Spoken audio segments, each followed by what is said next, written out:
All right, so we've had a ton of requests for this one, folks, and we're finally here. Definitely a popular one. Yeah, a deep dive into the life and crimes of Jeffrey Dahmer. Mm, Obviously, really sensitive topic, absolutely. but one I think we can approach, respectfully and try to really get beyond Right. just the sensationalism. Mm, He's often just labeled as a monster, hmm but there's always more to the story than that. And I think in Dahmer's case, it's especially important to kind of unpack the complexities surrounding his life, his crimes, hmm really try to understand the path that led him to commit those horrific acts. We've got a lot of material to work with here, court documents, psychological evaluations.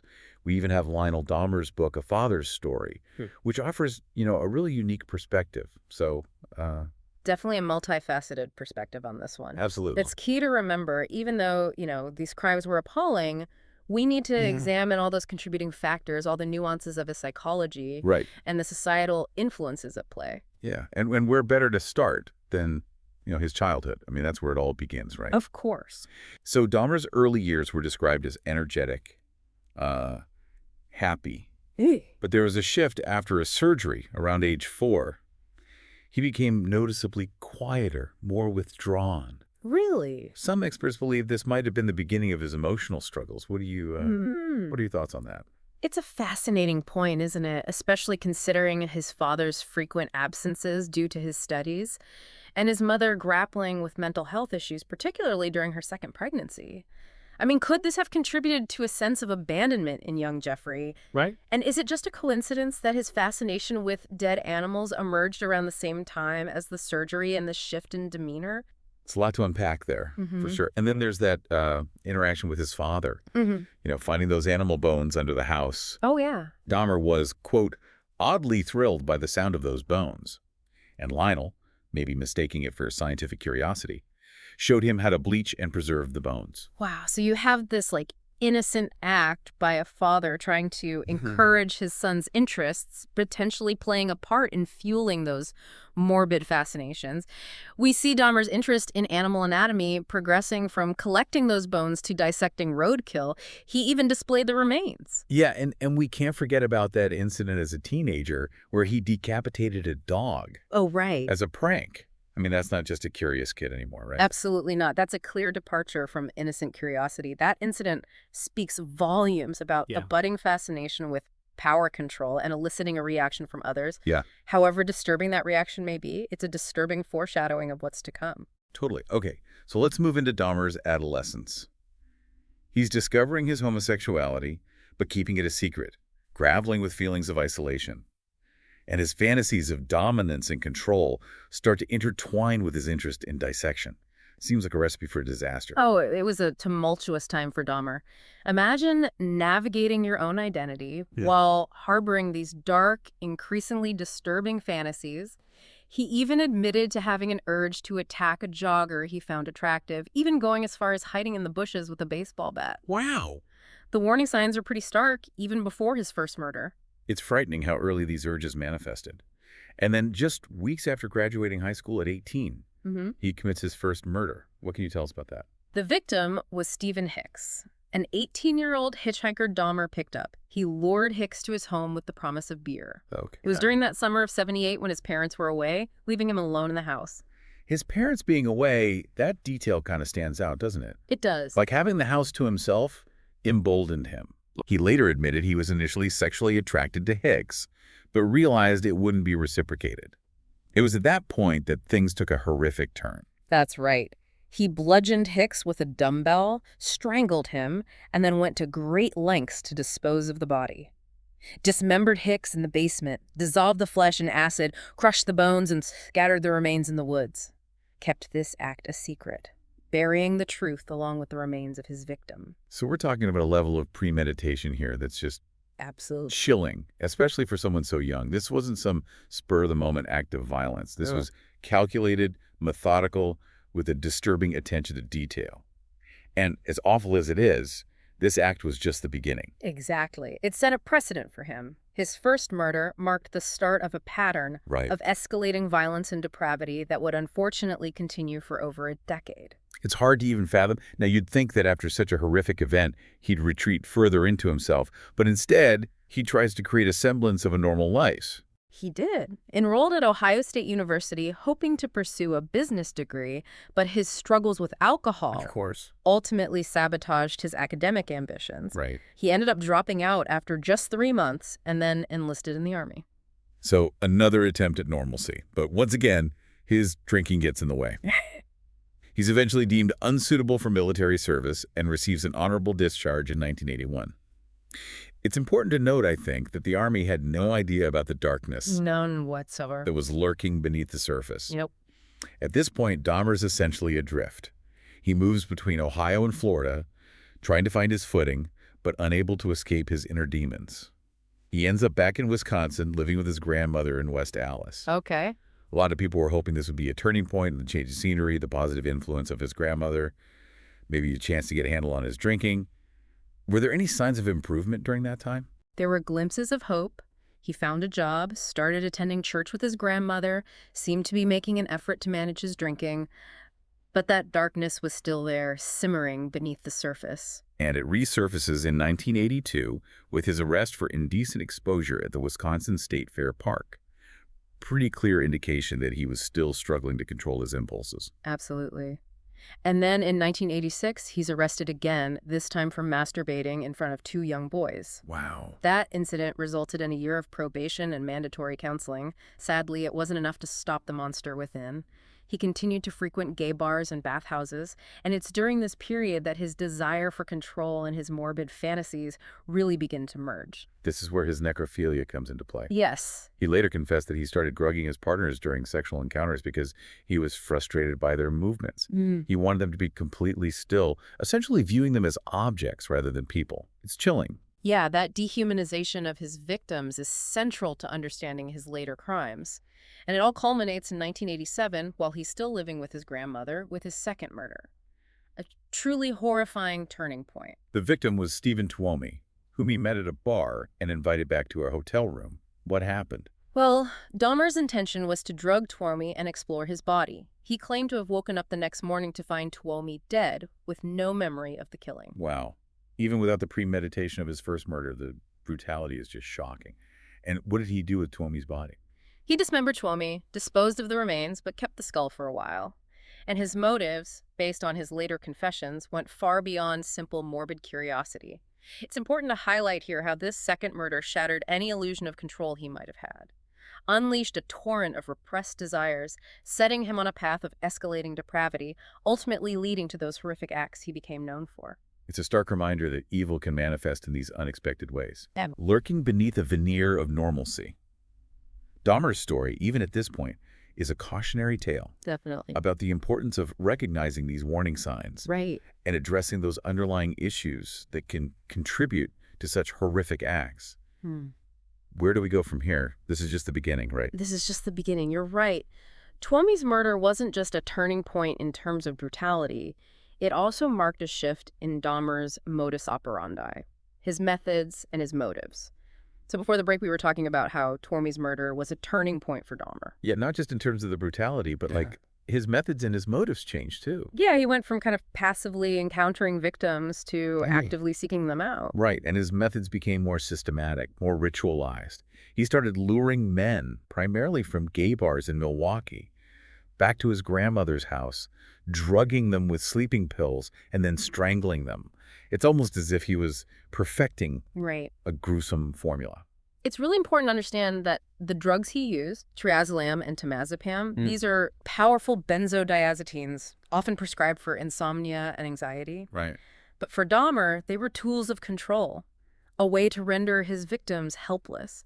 And his crimes weren't simply driven by a need to kill. Right. They were deeply intertwined with his sexual desires, his morbid fascination with anatomy, and this overwhelming need for control we keep coming back to.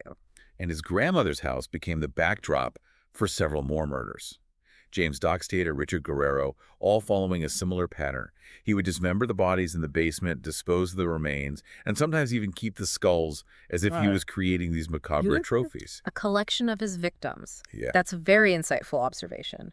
Dahmer's actions went beyond simple murder. They were about possession, about making his victims a permanent part of his world, even in death. Yeah. And this drive to possess his victims, to have complete control over them, only intensified as his crimes continued. It's horrifying to think about what was happening under his grandmother's roof, completely unbeknownst to her. And then, in September of 1988, she asked him to move out. Can you shed some light on that? Well, from what I've gathered, his grandmother asked him to leave for pretty understandable reasons. Yeah. His drinking, the late-night visitors, the foul odors. She likely had no idea about the true nature of those smells. Right. But it was enough to prompt her to ask him to find a new place to live. So Dahmer moves into an apartment at 808 North 24th Street. And within a week of moving in, he commits his sixth murder, Raymond Smith. And here we see a new element introduced into his ritual. Yeah. Photographing his victims in suggestive poses before dismembering them. Right, the Polaroid camera became an extension of his need to control and possess his victims. He was documenting his crimes, creating this visual record of his dark desires. It's a chilling reminder of the calculated nature of his actions. Right. And how his compulsions were evolving. And it's not just the photography. He continues to refine his methods, experimenting with different ways to dispose of the bodies, using acid to dissolve the flesh and bleach to preserve the bones.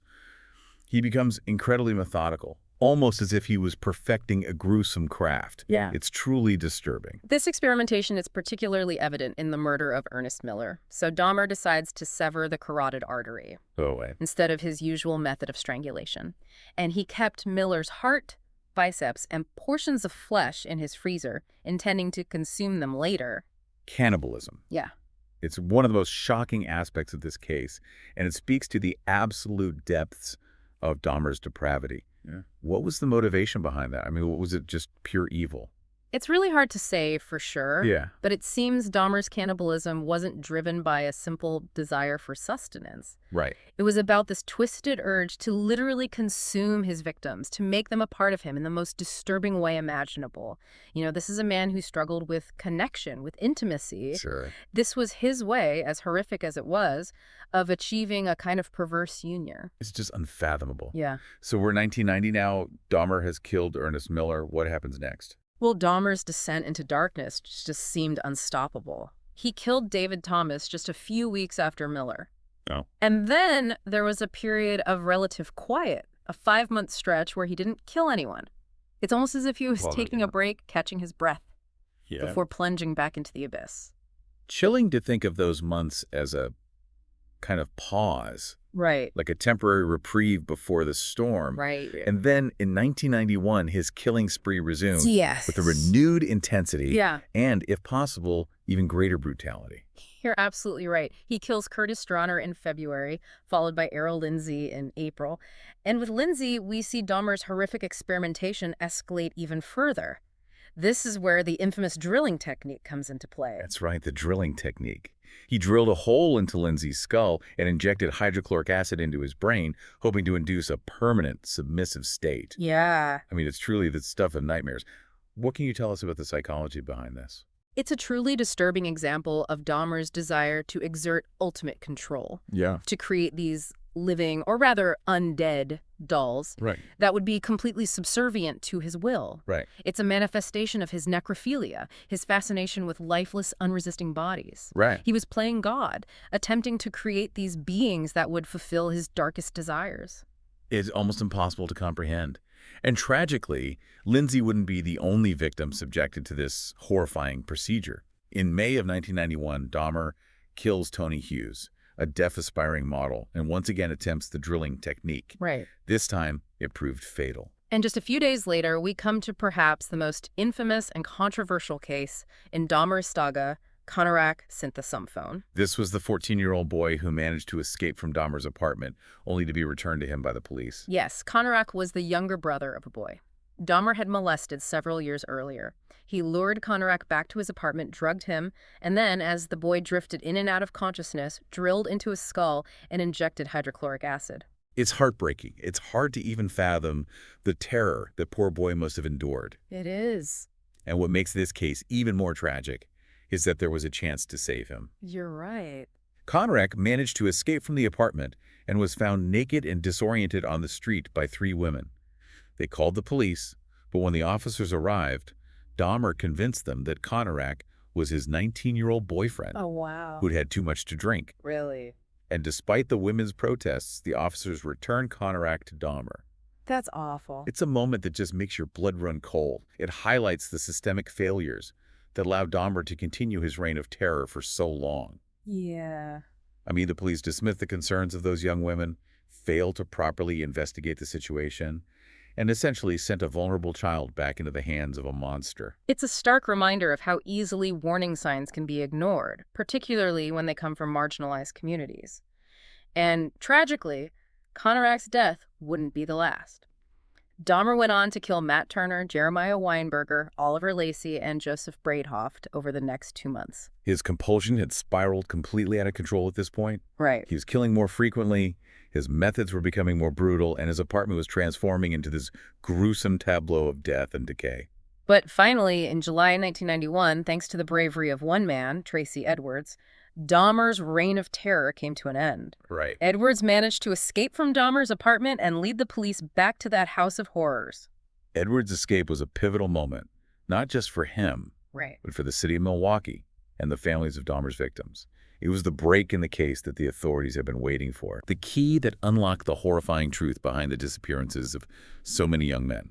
And let's pause there for a moment. We'll be back shortly to delve into the final chapter of this dark story. Okay, so we left off with Tracy Edwards' incredible escape and the police finally entering Dahmer's apartment. I can't imagine what that must have been like walking into that scene. Like something out of a nightmare. Body parts in the refrigerator, skulls in the filing cabinet, a 57-gallon drum filled with acid and dissolving human remains. Oh my God. The smell, according to the officers, was overwhelming, just this putrid stench that spoke to the horrors that had unfolded within those walls. The evidence was undeniable. There was just no escaping the truth. And Dahmer confessed, right? He did. He waived his right to an attorney and spent hours recounting his killings in gruesome detail, describing his methods, even trying to explain his motivations. It's chilling to read those confessions, so matter-of-fact, so devoid of remorse or empathy.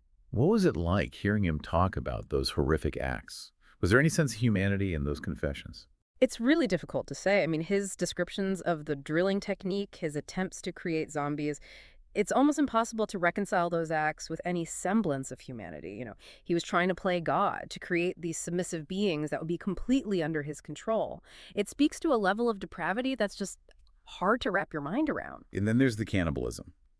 Dahmer admitted to consuming the hearts, livers, and biceps of some of his victims, and he claimed it was a way of making them a permanent part of him. Did he elaborate on that at all, what was going on in his mind? Hard to say for certain, but it seems that for Dahmer, cannibalism wasn't simply about satisfying a primal urge or craving. It was about this twisted desire to merge with his victims, to possess them completely, both physically and in some distorted way, emotionally. This was a man who was deeply isolated, incapable of forming genuine human connections. Cannibalism for him was a way of achieving a sort of perverse union, a way of overcoming his loneliness. His trial, as you can imagine, became a media sensation. The whole world was captivated by this case, horrified and fascinated in equal measure. And at the center of it all was this question of Dahmer's sanity. What were the arguments presented by both sides? Well, the prosecution argued that Dahmer was sane, that he understood the wrongfulness of his actions and chose to commit them anyway. They pointed to his meticulous planning, his attempts to cover his tracks, his ability to function in society as evidence of his sanity. They argued that he was a cunning manipulator who knew exactly what he was doing. And the defense? The defense, on the other hand, argued that Dahmer was driven by these uncontrollable urges, that his necrophilia and other psychological disorders made it impossible for him to conform his behavior to the law. They called on several mental health experts, each offering a different perspective on his complex psychological makeup. So the battle of experts, a clash of conflicting diagnoses. What was the jury's verdict? After weeks of testimony and deliberation, the jury reached a verdict: sane. Dahmer was convicted on 15 counts of first-degree murder and sentenced to 15 consecutive life terms, a total of 941 years in prison. He also received an additional life sentence for a murder he committed in Ohio. The judge made it clear that Dahmer would never see the light of day again. A just verdict, for sure. But it didn't bring closure to the families of his victims, nor did it erase the horror that he inflicted on the city of Milwaukee. No, his crimes left an indelible mark, a wound that would take generations to heal. What happened to Dahmer after his sentencing? He was imprisoned at the Columbia Correctional Institution in Wisconsin. While in prison, he reportedly found religion, becoming a born-again Christian. He was even baptized in the prison whirlpool. That's a strange twist, almost hard to believe considering the nature of his crimes. It certainly raises questions about redemption, about whether someone who committed such horrific acts can truly find forgiveness. It's a complex issue with no easy answers. And Dahmer's story ultimately ends in violence. In 1994, he was beaten to death by a fellow inmate, Christopher Scarver. Yeah, Dahmer's death brought a definitive end to his reign of terror. But the scars he left on Milwaukee, on the families of his victims, and on society as a whole run deep. So where do we go from here? What can we learn from the horrific saga of Jeffrey Dahmer? Well, his story serves as a chilling reminder of the darkness that can reside within the human heart, the potential for evil that can lurk beneath even the most seemingly ordinary exterior. It's a story that underscores the importance of vigilance, of recognizing warning signs, and addressing those underlying issues that can contribute to such tragedies. It also reminds us of the importance of empathy, of recognizing the humanity in all individuals, even those who committed the most unspeakable acts. Dahmer's victims were more than just names on a list. They were sons, brothers, friends, each with their own unique story, tragically cut short. Absolutely. Their loss is immeasurable, and the pain their families continue to endure is a testament to the enduring impact of Dahmer's crimes. As we wrap up this deep dive into the life and crimes of Jeffrey Dahmer, I think it leaves us with more questions than answers. But hopefully, by exploring the complexities of this case, by trying to understand the factors that contributed to these horrific acts, we can learn from the past and work towards a future where such tragedies are less likely to occur.